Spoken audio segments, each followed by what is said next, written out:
আসসালামু আলাইকুম, সবাই কেমন আছেন? আলহামদুলিল্লাহ আমরা ভালো আছি। এই যে দেখছেন, ঘাস পোড়ানোর জন্য আগুন ধরায় দিছে। কি অবস্থা দেখেন, কি ধোঁয়া উঠতেছে। সামনাসামনি চলে আসলাম গাড়ি নিয়ে পরে দেখার জন্য। কঠিনভাবে আগুন ধরায় দিছে। ওই যে আরেক গ্রুপ ভিডিও করতেছে, তাই ভালো লাগলো, তাই একটু শেয়ার করতেছি আপনাদের সাথে। এদেশের নিয়মই এইটা, ঘাস শুকাই গেলে আগুন লাগাই দেয়, টাকা লাগবে না কাটতে, তাই আগুন লাগাই দিছে।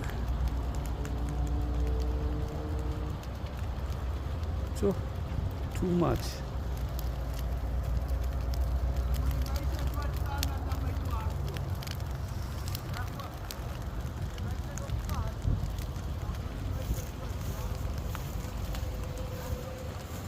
কিভাবে ধোঁয়া উঠতেছে দেখছেন?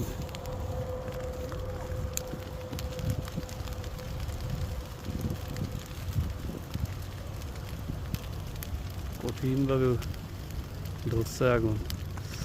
গরম লাগতেছে, যেই ঠান্ডা পড়তেছে আগুনের কারণে প্রচুর আমাদের গরম লাগতেছে এখন। যে ঠান্ডা,